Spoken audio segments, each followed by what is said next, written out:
Bem-vindos ao Durma Com Essa, o podcast que te guia pelo universo do sono. Eu sou o Guilherme Brassanini. E eu sou o Jorge Pinheiro. E hoje você não pode dormir sem essa, porque a gente vai falar sobre tecnologia e sono. Você monitoriza o seu sono? Tema muito atual, né? Mas a gente já tem logo que atualizando todo mundo dos nossos parceiros que estão ajudando nesse podcast super importante. Então a gente tem a Vital Sono Assessoria, que está nos apoiando, toda a parte de acompanhamento e organização de um modelo de negócio médico, e também a Exponencial Med, né, Gui? Que Isso. Nós somos clientes, né? Somos clientes, onde eles transformam a sua clínica em um verdadeiro negócio aí de sucesso. E a gente, para falar aí esse novo momento aí na saúde de uma forma geral, né, de tecnologia na área da saúde e hoje especificamente do sono, nós temos aí um profissional que eu vou até colocar esse episódio no meu Lattes, sabia? De tão famoso que ele é. É isso aí. Que é o Gabriel Pires. O Gabriel, ele é um biomédico, ele fez seu doutorado, seu pós-doutorado na Unifesp, ele também é professor da Unifesp, professor no curso de psicologia da Faculdade Albert Einstein, enfim. E se você lançar PubMed, Gabriel Pires, você vai ter assim 1 milhão de artigos. Então é um cara que produz muito e estuda muito essa questão de tecnologia. Gabriel, obrigado por ter aceitado o convite, é um prazer ter você aqui. E aí, gente, tudo bom? Tudo bem. Vamos falar de tecnologia, então? Vamos falar de tecnologia, estamos aqui para isso. Gui, quantos passos você deu hoje? Ixi Maria, tem que contar, mas como eu tô sentado já, que é o quarto episódio do dia, eu não o dei teu muito hoje não. E o teu sono aí, como você tá monitorizando? Então, ó, todo mundo agora é com seu relógio. Sim. 24 horas por dia, né, Gabriel? Nós três com relógio no pulso Todo aqui, mundo aqui todo de mundo relógio. com smartwatch, né? Todo mundo de smartwatch, né? Sim. E aí, esses smartwatches, eles chegaram e ficaram, né? Chegaram e ficaram. É muito difícil hoje em dia a gente ver... primeiro com o celular, as pessoas todas com o celular há algumas décadas já no bolso e cada vez celulares mais capazes de extrair dados da gente. Medo, hein? Veja, a gente troca informação com celulares com várias tecnologias há um tempo. Aí depois disso nós tivemos os relógios, que no Brasil estão se tornando populares. Fora do Brasil não há quem não tenha um smartwatch no pulso. No Brasil é caro para a maior parte da população, mas cada vez a gente tem modelos mais baratos, então está se popularizando também. E daqui para o futuro a gente vai começar a popularizar anéis inteligentes, faixas de eletroencefalograma inteligentes, enfim, roupas inteligentes. Dispositivos invisibles, né? Que ficam Tem nas muitos, roupas, né? Tem alguns implantáveis, tem uma nova categoria de novas tecnologias em sono chamado de ingestíveis. É uma pílula, como se faz em algumas outras áreas da medicina já, mas para monitorar a temperatura ao longo da noite, com isso fazer um estagiamento de sono. Uau! Então, para a gente começar a nossa conversa, saibam que não há limites para a tecnologia. Isso é fantástico, mas é assustador. Não, e você sabe que eu já ficava muito surpreso com os aplicativos que bombavam em 2013, 2014, né? Aplicativo de monitoramento do sono. Sim. Lembrando que naquela época, aplicativos da área de saúde, os de sono, sempre ficavam entre os 5 mais utilizados. Isso a gente está competindo aí com o ciclo menstrual, que muitas Sim. mulheres utilizavam, né? Competindo também com a parte cardiológica e tudo, e o sono ia lá entre os 5. Quer dizer, sono é uma curiosidade que as pessoas querem monitorizar, né? Às vezes que tem queixas e às vezes só porque eu quero saber mesmo, né? Exatamente. É justamente isso que faz com que as pessoas busquem saber sobre o seu sono. É muito curioso, o sono está na mídia, o sono vende, as pessoas querem saber como se dorme melhor ou por que elas não dormem bem. E também conta a favor da popularização dos aplicativos o fato de que todo mundo dorme mal. Aqui na cidade de São Paulo, para quem nos ouve aí que não é de São Paulo, saiba que dormir em São Paulo bem não existe. A população aqui de São Paulo dorme mal, porque a rotina é estressante, porque a gente leva 2 horas para atravessar um bairro. É um prédio novo, construindo. Exatamente, isso é uma desgraça. Então as pessoas dormem mal. E na medida que a gente dorme mal, a gente busca alguma coisa para dormir. A gente, profissionais de saúde, pessoas que não são profissionais de saúde, buscam o que está à mão. Se a gente não tem algum treinamento em sono, a gente vai acabar caindo em balelas comerciais. E aí que é o ponto que realmente pega no calcanhar das pessoas. Sono vira mercado. Na medida em que as pessoas que dormem mal buscam alguma coisa para melhorar seu sono, para se monitorar. Então hoje, as novas tecnologias, elas tomaram o lugar do que alguns anos atrás a gente chamava do Dr. Google. Buscar como melhorar no Google. Não, a gente hoje vai no Instagram, a gente vai baixar um aplicativo e a gente vai dar um jeito. Só que aí são muitas pessoas buscando por isso, o que abre brecha para que muitas empresas queiram fazer seus aplicativos ou seus vestíveis para sono. E aí são muitas. Então hoje, se alguém aí que nos ouve em casa, coloque sono ou sleep na sua loja do seu celular, no Google Play, no Apple Store, e vejam quantos aplicativos estão lá. E aí, eles funcionam? Alguns funcionam, com toda certeza. Tem aplicativos muito bons em qualquer uma das lojas virtuais. Mas como é que a gente consegue distinguir o aplicativo que está lá nas lojas, o que funciona do que não funciona? Aquele que a gente pode confiar daquele que é uma balela comercial. A gente não consegue. A gente que tem formação em sono pode ter dificuldade. Quem não tem, muitas pessoas vão cair naquele aplicativo que não tem nada a ver. E quando não aparece o paciente no teu consultório e fala, doutor, eu utilizo o aplicativo X, e é um que Nunca você ouvi nunca falar. ouviu falar. E fala, caramba, deixa eu Exato. ver isso aqui, entender um pouquinho do que se trata, porque hoje em dia tem muitos, né? E um detalhe Sim. também, né? Se eu falo pro paciente, olha, isso não funciona de jeito nenhum, é a última vez que ele me vê, que ele vem no consultório, né? Certamente. Então, o primeiro passo, peraí, vamos lá, deixa eu ver o que tem pra gente ver. Essa questão dos dispositivos, né? E eu acho que a grande dúvida de muita gente é o seguinte, como que eles fazem, no caso dos dispositivos de contato, como os relógios, eles fazem a diferença, né, de estagiamento do sono, ele dá a época de sono, né, ele dá, desculpa, o hipnograma, as fases, estágios Sim. de sono. Isso é verdade, né? Vamos lá, né? Isso é tão complicado, vamos puxar gente. aí uma discussão nesse ponto, né? Mas ele dá, né? E muita gente se baseia nisso. Sim. Bom, tem muitos tipos de tecnologias envolvidas nisso. No passado, quando nós não tínhamos os smartwatches tão populares, a gente tinha só os aplicativos no celular, o estagiamento de sono era muito ruim. Porque a gente tinha os primeiros, por exemplo, a gente tinha só o celular que se botava do lado do travesseiro ou embaixo do travesseiro. E a ideia é que se conseguiria fazer o estagiamento do sono pelo movimento. Então a ideia é que quanto menos movimento se tem, mais profundo está o sono, até que a gente chega ao sono REM, que não é um sono mais profundo, para que se deixe claro, mas na quantidade de movimento tem ainda menos movimento que o sono de ondas lentas. Então a proporção, era feita uma proporção de movimentos com estagiamento de sono. Muito ruim, porque não é uma relação linear, e porque o celular não era capaz, por exemplo, de diferenciar o meu movimento do movimento da minha esposa, do meu filho que pulava de madrugada para minha cama, do cachorro que estava dormindo comigo. Então eles eram ruins, muito ruins. As coisas melhoraram quando nós trouxemos, de fato, dispositivos em contato com o nosso corpo. Mas a gente sempre se baseou em medidas indiretas, e esse é o grande problema. Porque o sono acontece na cabeça. O sono é uma atividade neurobiológica com repercussões no corpo inteiro, mas ele está na cabeça.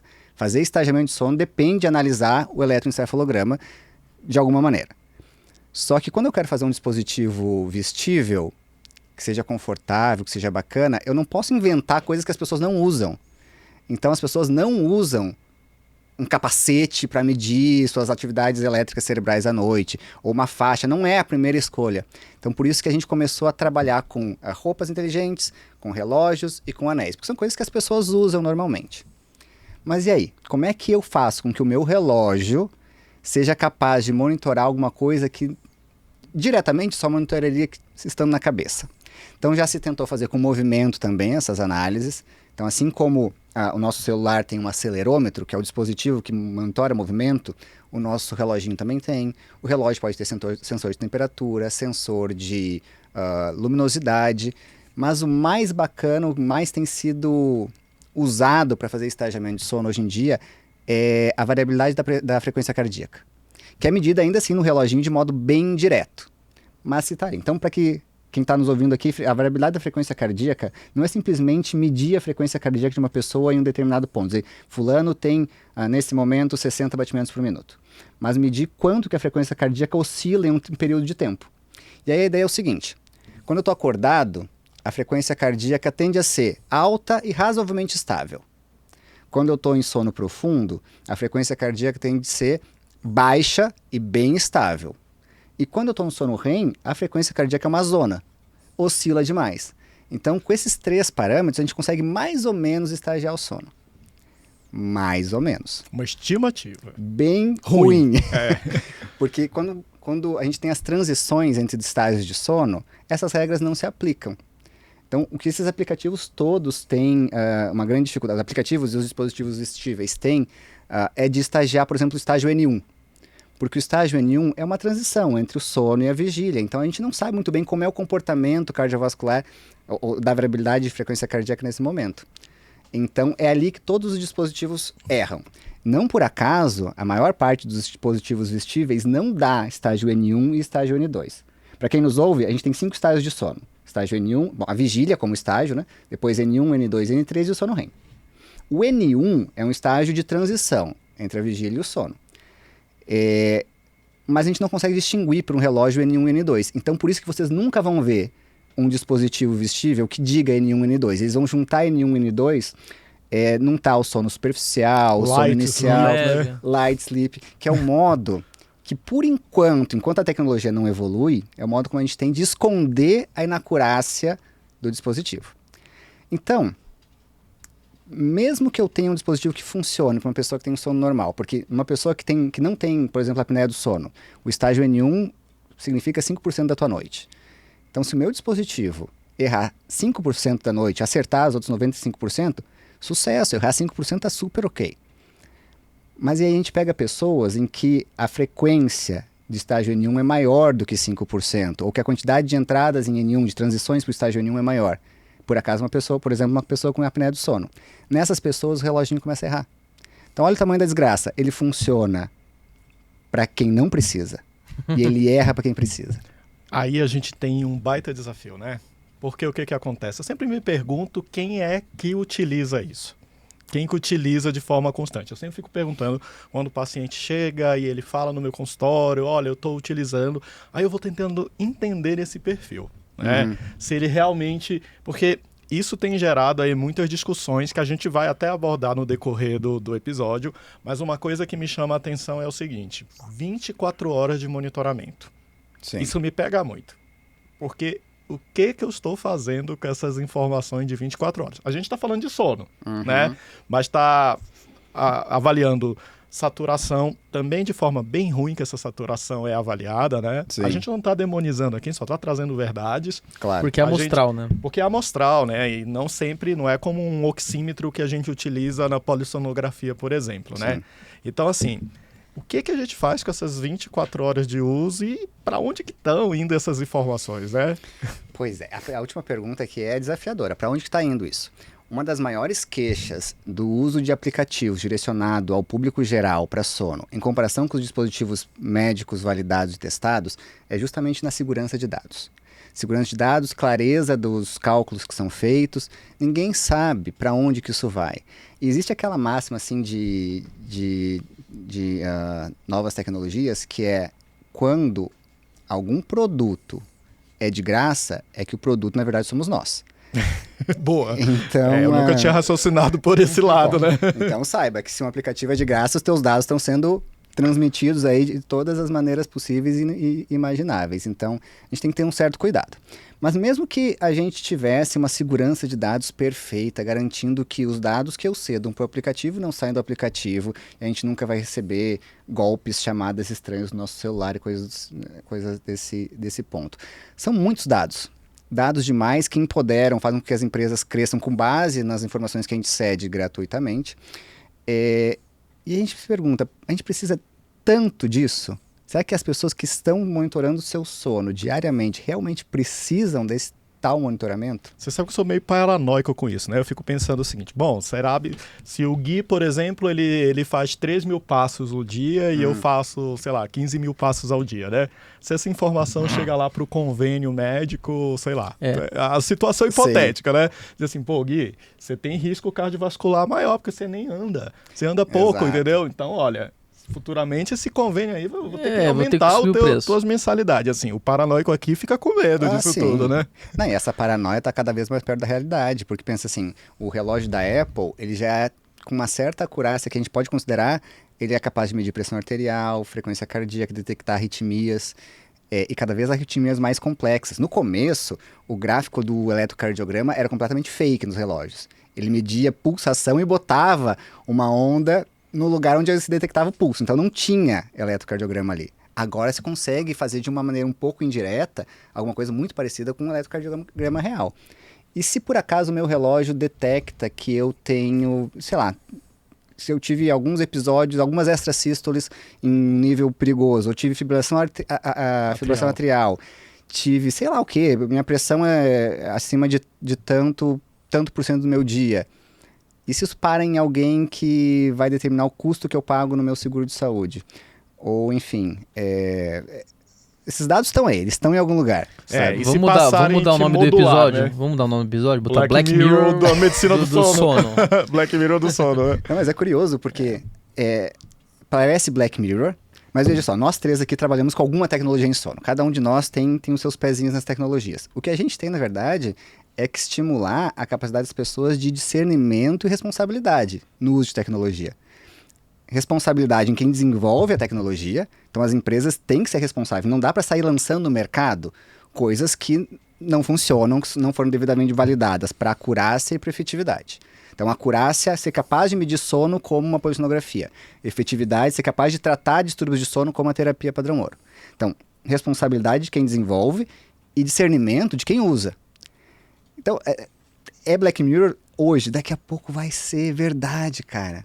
Eu costumo falar nas aulas que eu sempre trago o tema de novas tecnologias para o graduando, porque se uma pessoa que está se graduando hoje em qualquer profissão da saúde não entender de tecnologia, ele vai sair na formatura dele, no dia da formatura, ele já está um profissional obsoleto.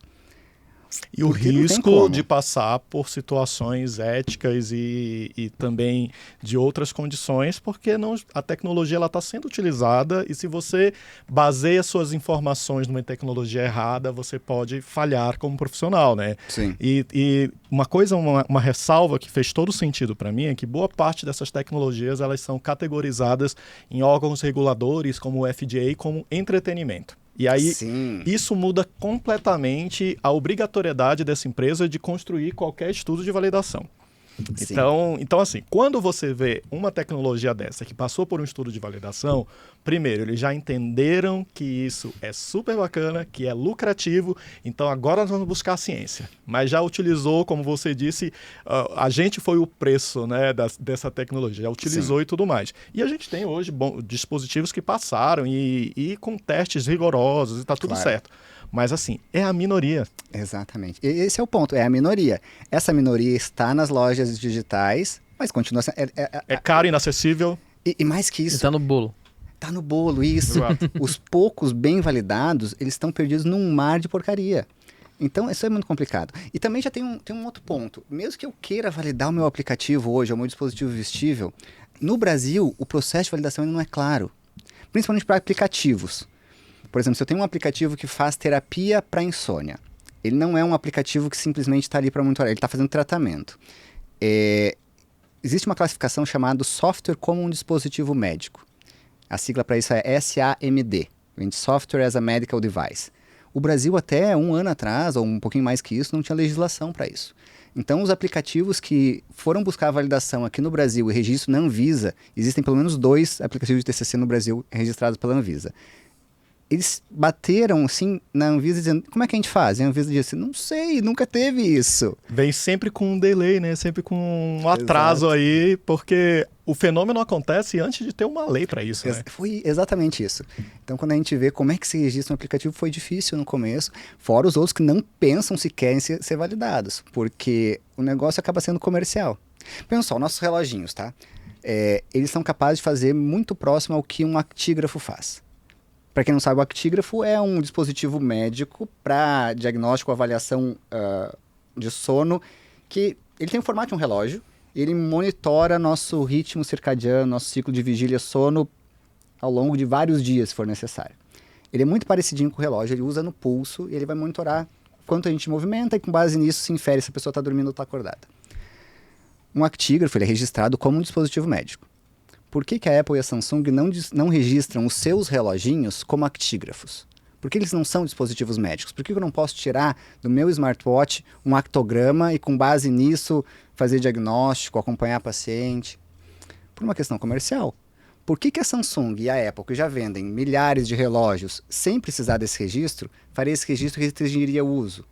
O acesso vai ser muito mais limitado, né? Vai precisar ter direcionamentos para certas lojas. Então, se hoje em alta escala eu já vendo isso, eu não tenho interesse de utilizar, né? O problema é que às vezes isso pode sugerir alguma situação, porque a acurácia ela falha e por vezes isso pode trazer algum problema, né? Dependendo de quem está buscando. Porque, por exemplo, o uso racional me faz entender que isso pode ser um monitoramento, que pode sugerir ou não uma situação.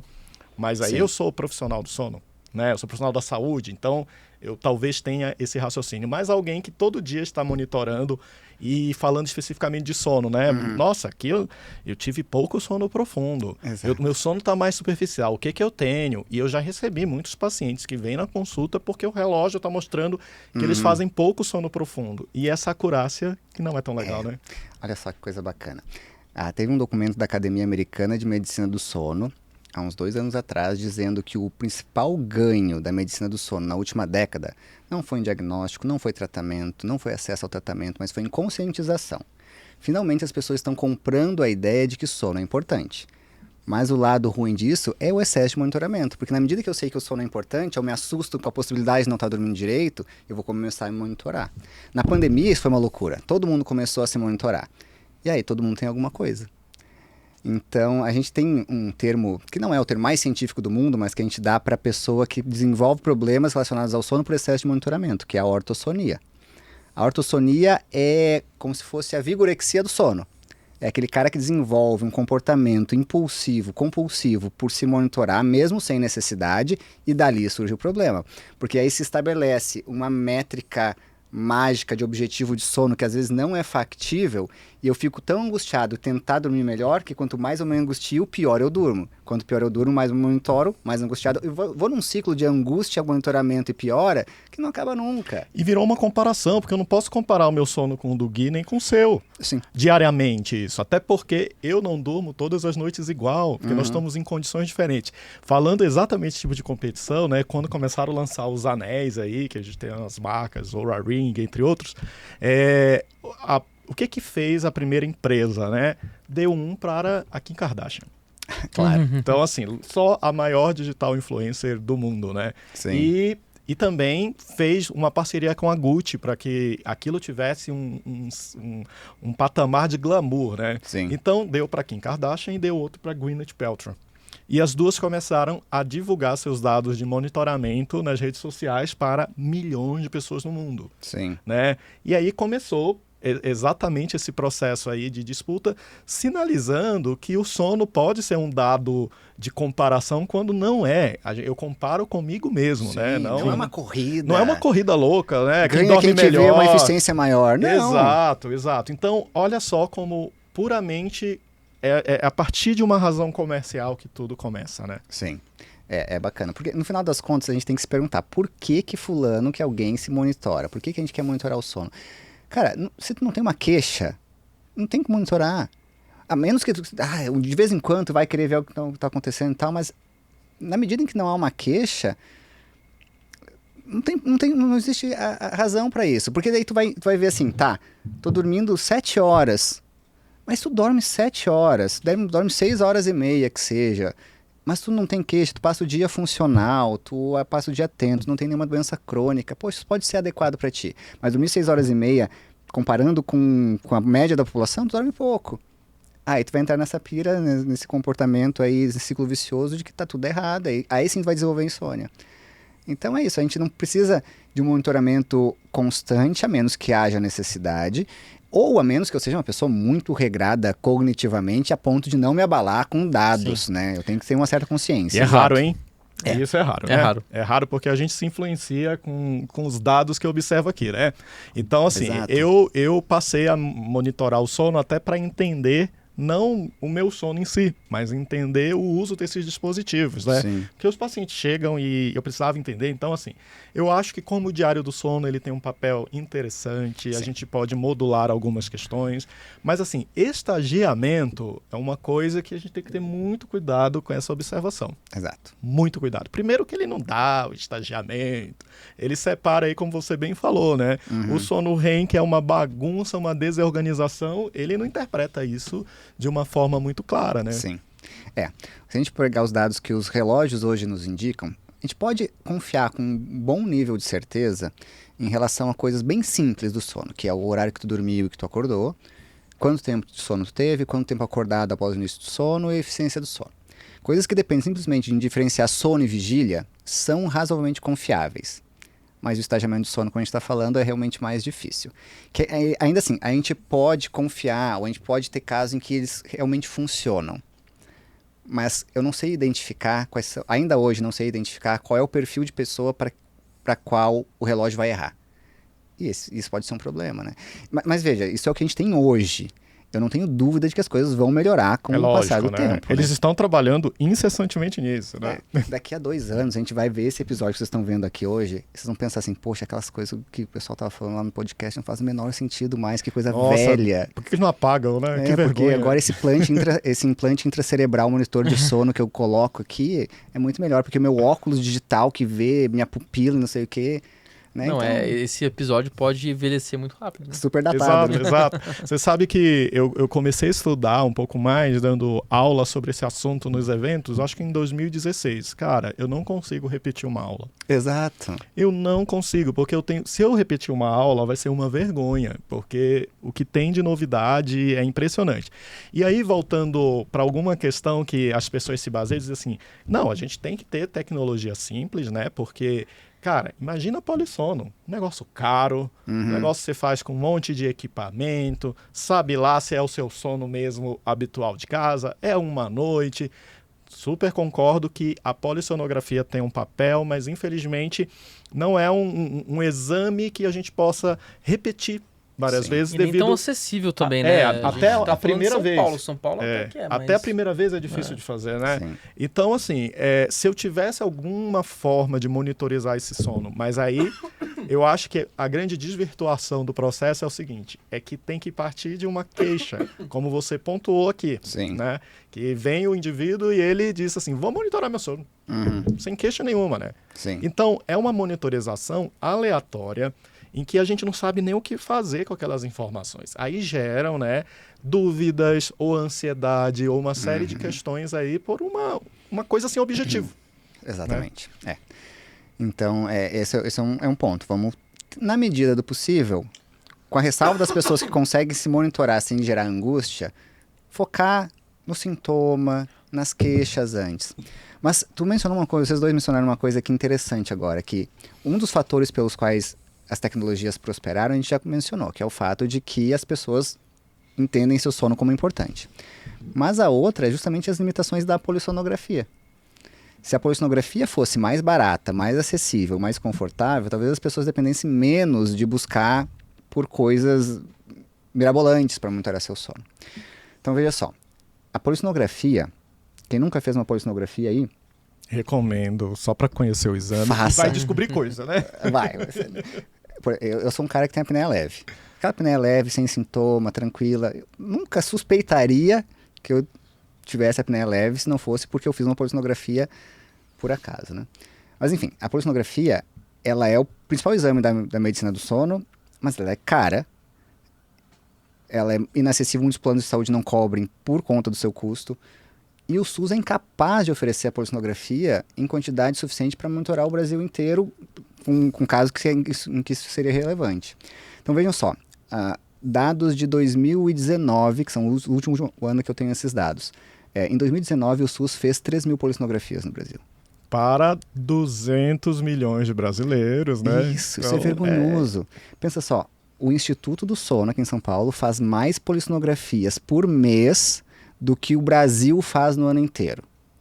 Nesse mesmo ano que eu estou passando esses dados, a região norte fez 18 polissonografias pelo SUS. Isso é vergonhoso. E é na falta e no desamparo que as pessoas que não têm acesso à polissonografia, é nesse desamparo que as novas tecnologias, nem só novas tecnologias, tá? Quaisquer balelas crescem. É aí que as pessoas começam a usar tira no nariz para tratar a apneia, pegam um micro-CPAP do... faixa. Então tem muita balela. Spray para ronco, que hoje em dia tá na moda. Rapaz, tá mesmo. O ASMR, que foi na moda um tempo atrás. Nossa, isso aí falava direto, né? Sonzinho lá para você dormir, né? Aí tu vê, isso aí, essas balelas crescem de um desamparo. Na falta que as pessoas têm de profissionais de saúde capacitados em sono, eles existem, pessoal, existem médicos, dentistas, psicólogos, fonoaudiólogos, fisioterapeutas, profissional de pesquisa, eles estão por aí. Escondidinhos, porque eles não são capazes de cobrir o Brasil inteiro, que é muito grande, mas estão chegando. Mas não conseguem cobrir o SUS inteiro ainda. Então, no desamparo, as pessoas buscam pelo que elas podem, sabe? Aí se toma qualquer remédio para dormir, aí se busca qualquer terapia que a vizinha ou o colega falou, então a gente tem esse desamparo ainda no SUS. E as tecnologias vieram para prometer, talvez não tenham cumprido ainda, mas para prometer um tratamento mais acessível, mais barato, e mais confortável? Veja como a terapia, as terapias digitais, os aplicativos de monitoramento, elas vendem a experiência do usuário, ou a experiência do paciente. A polissonografia no laboratório não está nem aí para a experiência. Eu só quero saber das ondas cerebrais, da parte respiratória e Exato. muscular, né? Se vai ser desconfortável, sinto muito. O que do ponto de vista diagnóstico não é um problema. Tu pode ter a pior noite do mundo no laboratório de sono. Desde que tenha dormido algumas horas, naquelas horas tu tenha manifestado algum evento respiratório, fechou para o diagnóstico.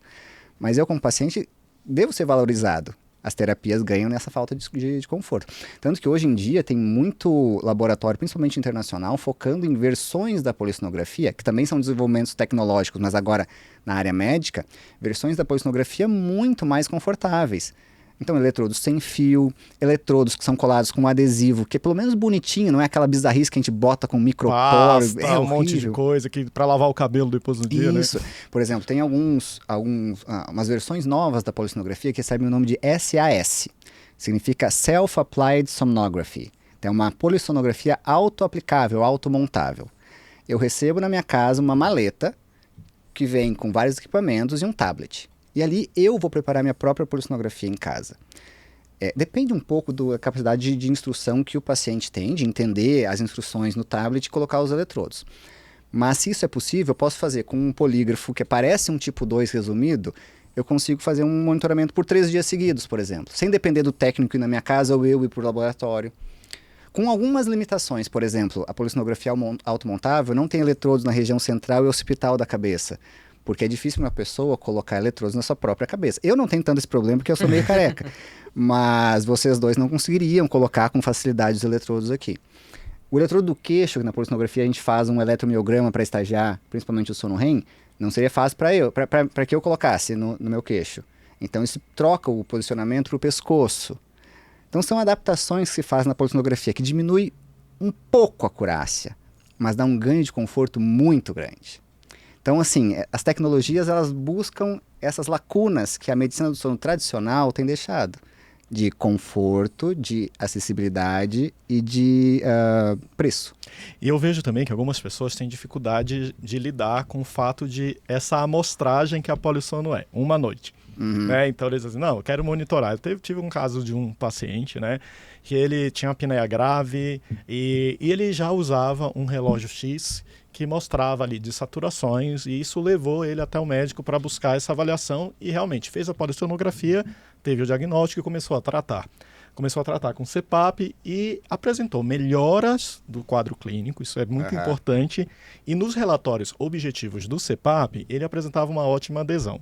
Mas, não satisfeito, voltou a monitorar o sono dele diariamente com um relógio X. Uhum. E esse relógio X mostrava para ele que ele estava fazendo dessaturações, né, que são quedas da oxigenação, frequentes e até acentuadas. E isso pilhou ele, né? Porque, tipo, poxa, mas eu estou tratando aqui com o CPAP, disseram que isso tudo se resolver, e no CPAP as apneias estavam todas controladas. Então, qual foi a medida? Vamos fazer um exame que monitore essa oximetria de uma forma muito mais correta, né? A forma adequada. Resumindo, pelo oxímetro padrão, ele não tinha essas dessaturações. Sim. E aí ele perguntou, tá, e por que aqui o meu relógio está mostrando isso? Eu digo, bom, é que seu relógio, ele não faz uma monitorização contínua, ele não tem nem bateria para isso, ele não consegue se ele tiver que fazer. Então, por vezes, tem uma outra questão, isso aqui está ajustado em mim. Sim. Se o movimento se sai do lugar, a superfície de contato pode influenciar, o fato de ser por amostragem. Então, resumindo, estava gerando um desconforto com o tratamento, né, uma insegurança, que, na verdade, o vilão de todos era o monitoramento inadequado. Exato. Os oxímetros têm muito disso. A gente tem problemas com taxa de amostragem, com posicionamento do eletrodo, porque fazer oximetria na ponta do dedo, tecnicamente, é muito mais fácil que fazer no pulso, porque a pele do pulso é diferente do que a pele do dedo. Vascularização, né? Muito. Inclusive, existem estudos bacanas. Isso aqui reforça a importância de a gente sempre usar dispositivos validados. Existe um estudo americano que fala que a acurácia de oxímetros para o consumidor, para pessoas de pele negra, é menor. Porque a fisiologia da pele, dependendo do tom de pele, é diferente. Então a gente precisa certificar que a gente está usando um oxímetro que foi testado em pessoas com tons de pele diferentes. Senão, aqui no Brasil, a gente tem uma população muito miscigenada, tem pessoas de todo tipo de tom de pele. Quem garante que vai funcionar esse oxímetro para todos os tons, já que ele foi testado em uma população branca europeia? É difícil isso. Então, nesse caso, a gente tem que entender a importância de se focar nos dispositivos validados. Senão, a gente vai acabar caindo em questões de dispositivos que sequer foram testados em pessoa alguma, né? Gerando preocupações, né? Demais. Então, assim, algo que vinha para ajudar, né? O que está fazendo? Transformando o meu sono num pesadelo, né? Porque Exato. agora eu fico assumindo aí um diagnóstico, e aí somo os dados que eu vou aqui, o que eu faço? Google não, né? ChatGPT. Exatamente. Vamos lá, inteligência artificial. Vou lá, olha, no meu relógio está acontecendo isso, o que eu tenho? E pronto, né? Sai 1 milhão de coisas e aí... Tá integrada também aqui. Não, mas Coisa isso maluca. é uma questão também que a gente precisa falar sobre a integração da saúde digital. Sim. Porque, por exemplo, com dispositivos validados e já disponíveis, com muita liberação dos órgãos reguladores, hoje a tendência é que isso seja associado ao prontuário do paciente, né? Claro. Porque imagina, eu tenho aqui vamos falar da parte cardiológica, né? O cara tem arritmia, a gente sabe que as arritmias são intermitentes, elas não acontecem o tempo inteiro, e aí, quando que eu vou imaginar que aquele indivíduo ele não pode estar fazendo Holter o tempo inteiro, para imaginar? Então, um relógio desse pode, desde que validado, construir aí um contínuo de informações que pode alimentar um prontuário e talvez, em algum momento, né, ajudar numa decisão médica. Mas aí o que acontece? Eu estou usando numa população que tenha indicação de monitorar. Claro. E não o inverso, né? Acontece é que esse poder de investigar está saindo da mão do profissional de saúde. É isso que eu estou enxergando. E isso é o perigo. Exatamente, isso que é o perigo. Porque a estratégia das empresas é fazer esse bypass do profissional de saúde, se valendo da vulnerabilidade do público geral de não conseguir distinguir o que serve, o que presta e o que não presta. Então, não que a gente não deva ter coisas direcionadas ao público geral.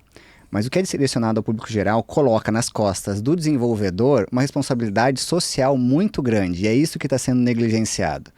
Porque o negócio é jogar para o mercado coisas não testadas ainda, porque a gente tem que fazer dinheiro, tem que movimentar uma startup que está crescendo, alguma coisa assim, né? Então, é realmente bem perigoso isso. E responsabilidade legal nenhuma, porque se você for processar alguma coisa, não, mas isso aqui é para entretenimento. Se você usou para saúde, aí é uma questão sua, né? É. Então a gente vive esse dilema aí atualmente, e eu acho que esse dilema aí não tem fim. Pelo menos por enquanto não vejo. Mas a própria Academia Americana ela recomenda que o paciente interprete esses dados junto ao médico, né? Ela tem escrito isso, né? E para evitar realmente esses problemas de uma interpretação errada e também de você de fato buscar um sono que não existe para você, né? Exato, porque assim, a capacidade de interpretação, ou o dispositivo tem que ser muito cuidadoso a passar os resultados para o usuário, ou aquilo deve ser restrito ao profissional de saúde, porque se corre o risco de ter problemas muito grandes. E, na verdade, não só profissional de saúde, porque, às vezes, a gente tem uma distinção. Infelizmente, a medicina do sono ainda, no Brasil, não é de conhecimento de todo mundo. A gente tem as primeiras disciplinas, cursos, residências na área há pouco tempo. Então, a verdade é que a maior parte das pessoas saem da graduação sem nunca ter ouvido falar sobre sono. Ou falar uma aula ali de fisiologia do sono, uma aula de insônia, uma aula de apneia, e acabou o que ela viu ali. Quando foi muito, tá? Quando foi muito, eu não queria nem dizer que esse cenário é pior ainda. Então, aí imagina, eu sou um profissional da saúde que ouvi falar que sono é importante. Então eu peço ao meu paciente que monitore seu sono com essa faixa de eletroencefalograma que eu desenvolvi aqui, ou com esse oxímetro que eu tenho aqui. Beleza, e mesmo que sejam dispositivos validados, tá? E aí eu recebi o meu relatório. O que eu, profissional de saúde, sem treinamento em sono, faço com esse relatório? Eu sou capaz de interpretar esses resultados? Eu sou capaz de interpretar os casos em que esse dispositivo não era o indicado? Por exemplo, os oxímetros são fantásticos, a gente tem vários hoje em dia no mercado. Mas ele tem algum risco de falso negativo e falso positivo em casos que devem ser clinicamente identificados. A mesma coisa para estagiamento do sono. Tem casos em que uma faixa de eletroencefalograma não vai funcionar. Então a gente depende ainda hoje, para que os dispositivos tecnológicos funcionem, a gente depende do profissional de saúde. E na verdade, então, se tem essa coisa de que o profissional de saúde perde autonomia e mercado pelas novas tecnologias. Eu acho que é o contrário. Eu acho que o uso das tecnologias aumenta a responsabilidade do profissional de saúde pedindo o exame. Porque se eu, profissional de saúde, estou terceirizando uma decisão para um dispositivo tecnológico, o errado sou eu. Tem muita coisa errada se isso estiver acontecendo, né? Então vou refletir porque eu acho isso um perigo enorme, né? Eu vejo exatamente isso. A ignorância, ela realmente nos tranquiliza, porque nos tira o medo, né? Então, se eu não sei o que eu estou lidando, eu passo a acreditar naquelas informações que estão ali. E o que eu faço com tanta coisa, né? Então, ali eu tenho frequência cardíaca, frequência respiratória, caminhadas. Aí eu vejo, por exemplo, algumas empresas estimulando, não, vamos estimular o bem-estar. Quem der 12 mil passos no dia vai ganhar aí um bônus no fim do mês, né? Aí o que os caras fazem? Colocam isso no pé, no tornozelo, e ficam movimentando lá durante o seu momento de trabalho, né? Então, assim, será que realmente isso mudou a nossa realidade coletiva de saúde? Sim. Eu tenho bastante dúvida disso. O que não significa, e de novo, que a gente é contra qualquer tipo de inovação em tecnologia em saúde. É importante ressaltar isso, tá? Eu sou muito a favor disso. De novo, com responsabilidade e discernimento. A gente tem exemplos mundo afora já bem feitos de como a tecnologia pode ser empregada em sono. Por exemplo, no Reino Unido, o Sistema de Saúde Público britânico colocou um aplicativo de terapia digital para insônia no sistema de saúde público, como primeira linha de tratamento. Qual que é a ideia? Um aplicativo de terapia para insônia. Ele basicamente pega o básico da terapia que eu faria com um psicólogo e adapta para um aplicativo que é autoinstrucional. Então eu não dependo de interagir com ninguém, eu consigo ali desenvolver estratégias para dormir melhor e que funcionam para algumas pessoas. Vai funcionar para todo mundo? Obviamente não. É melhor que a terapia com o psicólogo? Com certeza não. Mas é mais barato e mais acessível. O sistema de saúde público brasileiro, assim como o britânico, não tem a capacidade de enviar todas as pessoas que têm insônia para um psicólogo. Então, no Reino Unido, o que acontece? Se eu sou diagnosticado por um neurologista ou um psiquiatra com insônia, ele vai me dizer, olha, usa esse aplicativo aqui, e o aplicativo vai ser a primeira linha de tratamento, e o aplicativo vai identificar casos refratários. E aí essas pessoas que passaram pelo aplicativo, ou que não aderiram ao aplicativo, elas vão para tratamento. Então é uma ideia de escalonamento de recursos em saúde. Assim como eu não posso fazer uma ressonância em todo mundo que bateu o dedinho na quina da porta, eu não posso pagar uma terapia de 1 mês e meio com um psicólogo altamente especializado para tratar toda a insônia. Assim como um hemograma não vai diagnosticar todas as doenças hematológicas e metabólicas, né? Então, na verdade, é a gente entender como essa saúde se estrutura. E aí a tecnologia, ela tem um papel fantástico nisso. Mas aí como a gente está usando essa tecnologia? Dentro de um protocolo, dentro de uma avaliação científica, dentro de uma regulação, né? E isso tem um papel fundamental. Né? Eu acho que essa é a grande questão. Agora, eu usar por mim mesmo, sem nenhum tipo de orientação, e me monitorizar, e começar ali na inteligência artificial ou no Google condicionar os achados dessa avaliação, aí o risco da gente estar fazendo bobagem é enorme, né? Sim, exato. Para que as pessoas peguem a ideia claramente do que a gente está falando. Se vocês têm um reloginho em casa, nos seus pulsos, usem, mas com moderação. A gente não está dizendo para todo mundo tirar o relógio do pulso, tá? Estamos aqui com o nosso, hein? Nós três temos usa, os nossos. viu? A gente é fã. Exatamente, mas cuidem para que isso não gere angústia por excesso de monitoramento, isso que a gente chama de ortossonia. Então, monitorem com cuidado, se for necessário. Eu, por exemplo, odeio dormir com relógio. Eu tiro meu relógio para dormir. Eu não gosto, Gabriel. E, inclusive, assim, quando eu comprei o meu, né, o meu objetivo era exatamente entender um pouco como ele funcionava para monitorizar sono, né? Então eu comecei, eu acho que eu fiz umas 5 noites. Depois eu percebia que ele atrapalhava o meu sono, porque era um dispositivo que, em certo momento, sentia peso, despertava por causa dele, eu nem costumo despertar. Então, cara, isso não faz sentido para mim, né? Então, olha como também uma tecnologia a mais utilizada de forma errada, sem um sentido, pode ser um fragmentador do sono, pode ser algo que vai impactar seu sono, né? A gente está voltando ao que era a primeira preocupação de quando se começou a desenvolver tecnologias para sono, quando só se tinha o celular, que era o seguinte, poxa, como é que eu vou fazer com que uma tecnologia melhore o meu sono se eu estou colocando ela num dispositivo luminoso e interativo? Então, os primeiros aplicativos, isso 15 anos atrás, eles exigiam que eu fizesse alguma tarefa próximo ao horário de dormir.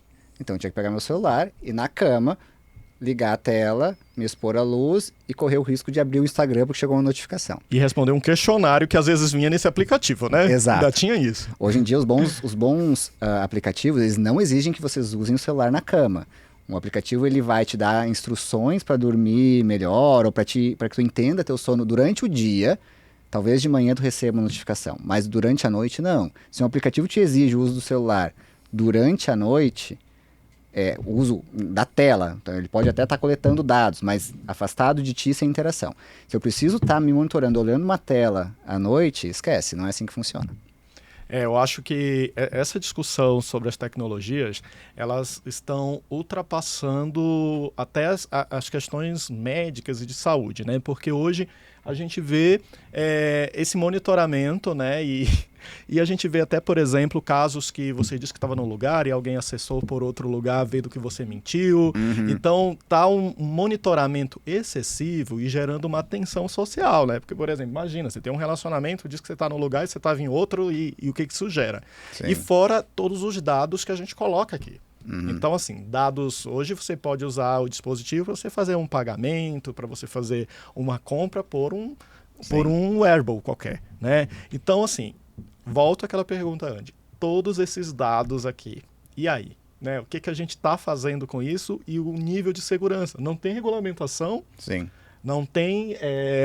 se me roubarem isso aqui, é lógico que tem toda uma questão de leitor facial e tudo, mas a gente sabe que isso não é impeditivo para nada, é só um obstáculo a mais, né?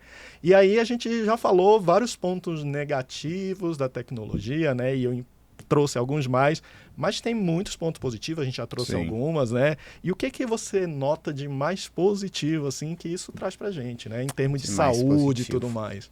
Então, o mais positivo, para começar a conversa, são aqueles 3 pontos que a gente falou anteriormente, que são as lacunas que a medicina do sono tradicional dão. Perfeito. Então, se eu tenho a capacidade de diagnosticar a apneia de um modo mais barato do que a polissonografia, fantástico. E hoje em dia a gente tem bons oxímetros, a gente tem, fora do Brasil, a gente tem dispositivos que são, assim,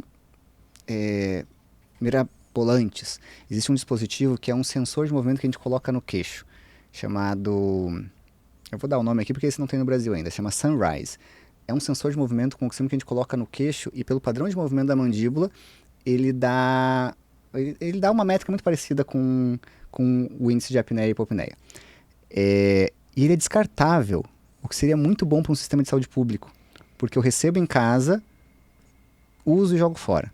Então, esse não chegou no Brasil ainda, não sei se vai chegar, nós já tentamos trazer ele para o Brasil um tempo atrás lá no Instituto do Sono, mas não foi possível. Mas seja como for, esse é o mais barato de todos, mas as alternativas que a gente já tem no Brasil já são mais baratas, se usadas de modo adequado. Então, tornar o diagnóstico e o tratamento mais acessíveis, mais confortáveis e mais focados no paciente. Isso é bacana. E múltiplas avaliações, né? Isso, variabilidade, porque a maior parte dos distúrbios de sono, eles têm uma variabilidade muito grande noite a noite. A gente tem dados para apneia que dizem, e são dados de um artigo muito bonito da professora Lia. De 1990. Foi o doutorado dela. O doutorado dela, né? Isso. É importantíssimo esse dado. Eu acho fantástico e um trabalho que tem poucas réplicas, assim, no sentido de metodológicas, né? Exato. O trabalho é o seguinte. A professora Lia levou pessoas a fazer a polissonografia por noites seguidas. Várias pessoas, cada uma delas com 3 ou 4 polissonografias, não lembro exatamente quantas. E ela notou que 60% das pessoas têm o índice de apneia e hipopneia variando pelo menos 10 pontos noite a noite. Variar 10 pontos significa que muitas pessoas, se fizerem a polissonografia em 2 dias diferentes, vão ter diagnósticos diferentes. Ou de sem apneia para apneia leve, ou de apneia leve para moderada.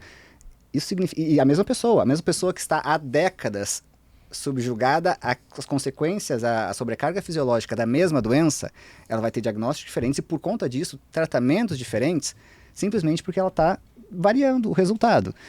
Então, por isso que é importante que, na medida do possível, a polissonografia não permite fazer isso, mas quando a gente usa um dispositivo vestível, fazer medidas sequenciais, porque a gente também tem essas medidas, esses problemas de variabilidade no bruxismo, e o bruxismo é o distúrbio de sono que mais tem variabilidade noite a noite.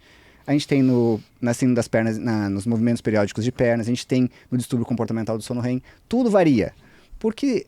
Não é matemático. Não é sim e não, sabe? Exato. E aí, por exemplo, hoje nós temos bons dispositivos, bons aqui eu fui um pouco positivo demais, dispositivos em validação para diagnóstico de bruxismo. Então, a gente tem alguns que a gente coloca dentro da boca, tipo uma gominha presa na gengiva. A gente tem alguns dispositivos que são eletromiogramas com adesivo, que podem tentar fazer um diagnóstico objetivo do bruxismo, desde que eu consiga monitorar vários dias em seguida.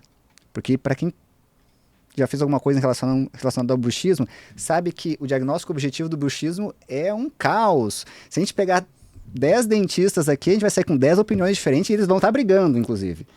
Porque a coisa é complicada, mas aí eu consigo monitorar várias noites seguidas. Eu tenho dispositivos que monitoram movimento na cama e eu consigo ver por várias noites seguidas, inclusive com colchões com sensores de movimento, que é bem interessante.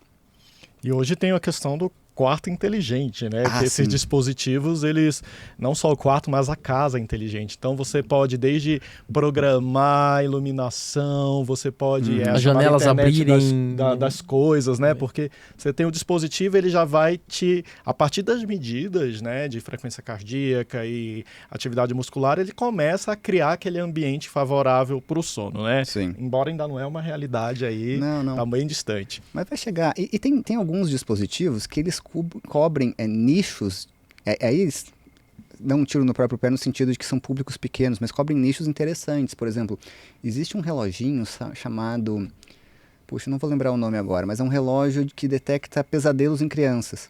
Então a criança dorme com um reloginho e por movimento e por avaliação de atividade simpática se pressupõe que a pessoa está tendo um pesadelo. E aí o reloginho vibra para tirar a criança do pesadelo. Olha que bacana, para uma criança que está tendo pesadelos com uma certa frequência, que aquilo é desadaptativo.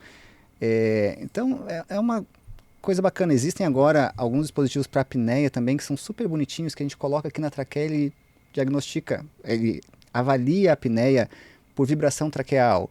Bom, aí a gente já está começando a entrar num limite muito, muito caótico, que é entre aquilo que é inovador e aquilo que é megalomaníaco.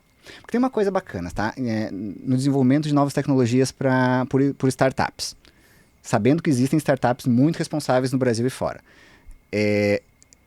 Uma coisa importante para uma startup é uma coisa que nós chamamos de patentabilidade. Patentabilidade, o que é? Existem no Brasil pelo menos 3 bons oxímetros para apneia. Se eu quiser fazer o quarto, eu vou ganhar dinheiro? Talvez ganhe, mas eu vou ter que brigar no mercado para tirar um espaço dos outros que já estão consolidados.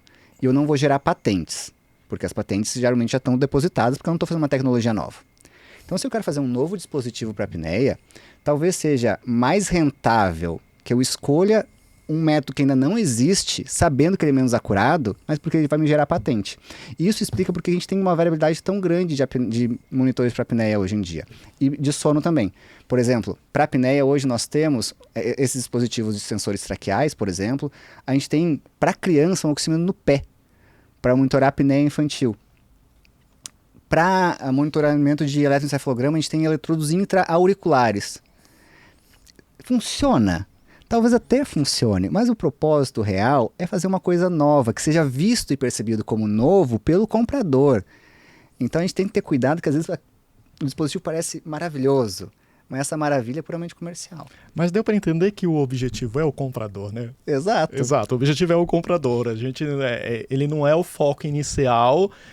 Não, estou construindo um novo dispositivo que vai revolucionar um tratamento dentro de um hospital, até tem estudos voltados para isso. Sim. Mas boa parte desses, como eu já falei, é entretenimento, então o objetivo é chegar até o comprador, né?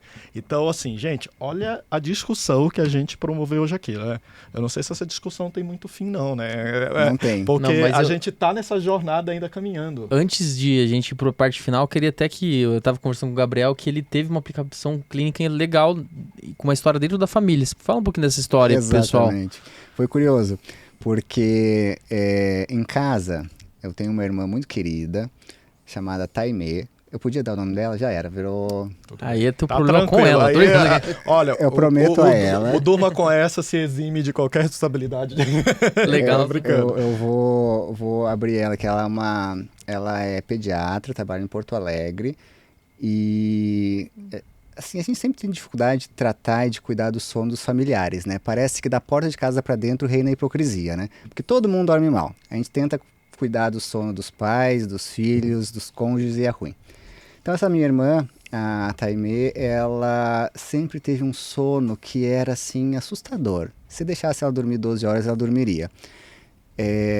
E desde sempre, desde criança, e piorando depois da faculdade. Eu pensei que era, poxa, ela está sempre privada de sono, né? Por conta das rotinas de plantões e está trabalhando demais e tal. Até que ela começou a me mostrar o hipnograma do smartwatch dela. E esse hipnograma tinha um dado consistente que era sempre ter sono REM precoce. Então, para quem está nos ouvindo, talvez não saiba que o sono REM ele é muito mais comum na segunda metade da noite. Ele acontece ao longo da noite inteira, mas ele é mais concentrado na segunda metade da noite. E ele tem uma métrica que a gente chama de latência para o sono REM, que é o momento, desde o início do sono até a primeira época de sono REM, até o primeiro momento de sono REM, que costuma ser ali ao redor de 90 minutos. Então, o hipnograma dessa menina tinha achados consistentes de sono REM muito precoce, o sono REM chegava muito cedo e era concentrado na primeira metade da noite, o que não é comum. Não é comum e é associado com várias condições clínicas. Não é um achado que a gente possa dizer que é confirmatório, porque a gente pode ver na depressão isso, mas por conhecer essa menina não me parecia que era o caso. A gente pode ver no transtorno bipolar, na privação de sono, privação de sono, na esquizofrenia e na narcolepsia. Aí eu olhando para aquilo pensei, poxa, tá, eu conheço essa pessoa, eu sei do perfil de sono dela e tem uma carinha de narcolepsia isso. Então eu pedi a ela que fizesse uma polissonografia e um teste de latências, que é o teste que realmente faz o diagnóstico da narcolepsia. E tava lá. Então olha que legal. Por acaso, neste caso, nós tínhamos uma profissional de saúde se monitorando e um cara que entende um pouquinho de sono, que sou eu, podendo dar o direcionamento. Que gentileza, um pouquinho, né? Não é pouquinho, né? E aí a gente teve o diagnóstico confirmado. Então olha que coisa importante. Quais são os pontos desse relato de caso que eu estou trazendo para vocês? Primeiro, o relógio não fez diagnóstico nenhum.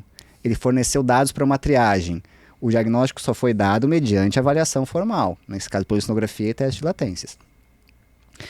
Era um caso bem típico, não tinha nenhuma excentricidade, então isso facilita, porque casos que são muito diferentes do padrão, os relógios não estão preparados para isso, porque todo mecanismo de inteligência artificial depende de repetição para aprender a diagnosticar. Então era um caso de narcolepsia, sem cataplexia e com muita sonolência. Então a gente conseguiu usar um relógio de um modo responsável para dar um diagnóstico preciso. Foi fantástico. Dentro de um contexto, né? Exato. Para dizer que a gente não está aqui só falando mal, a gente está falando de coisas boas, um diagnóstico que mudou a vida da pessoa, né? Sim. Então, assim, a mensagem é dizer, usem de forma racional. É isso. E cuidado se isso está te gerando ansiedade, preocupação excessiva. A própria Academia Americana de Medicina do Sono, que orienta aí, inclusive o Brasil, recomenda que se estiver gerando ansiedade, não use. Exato. Se você não tiver nenhum transtorno e aquilo está gerando, você está buscando aquele dado, não use, né? E aí, Gabriel, a gente está encaminhando para o nosso final, que a gente poderia aí conversar disso por horas, é um assunto que eu adoro. Me dei mais 12 horas que e tá super produtivo isso aqui. O Gui sempre tem uma perguntinha aí, surpresa do final, né? Ai, meu Deus. Eu acho que não é surpresa, porque você já ouviu o podcast, mas tudo bem. Mas vamos lá. Onde as pessoas te encontram, né? Porque agora todo mundo quer ser aluno do Gabriel, né? Ai, meu Deus do céu. Todo mundo quer ser aluno do Gabriel, né? Então, assim, você trabalha com diversas frentes, você é professor, você é pesquisador, você dá até essa parte de consultoria em pesquisa e tudo. Eu quero chamar o Gabriel para um evento, ou eu quero conhecer mais as pesquisas, como as pessoas te encontram? Perfeito. Acho que o mais fácil é me procurar no Instagram ou no LinkedIn. Pelo LinkedIn, no nome vocês encontram. No Instagram, vocês podem procurar pessoalmente, é @GNSPires. Ou no meu grupo de pesquisa é @MetaSleepGroup, em inglês mesmo. Meta, Sleep de sono e Group de grupo. E aí vocês me encontram lá e eu estou muito à disposição. E no PubMed é facílimo de achar ele, só hein? por nome.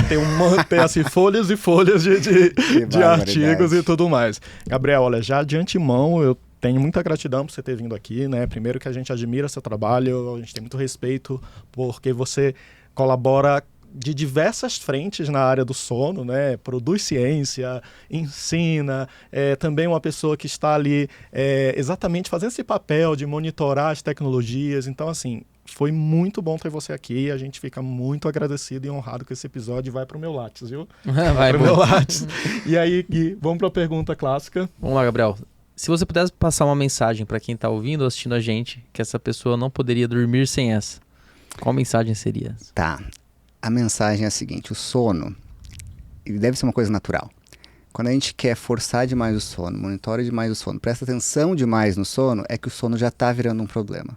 Então a gente tem que parar de pensar que a tecnologia vai nos salvar, que os remédios vão nos salvar, que qualquer coisa vai nos salvar.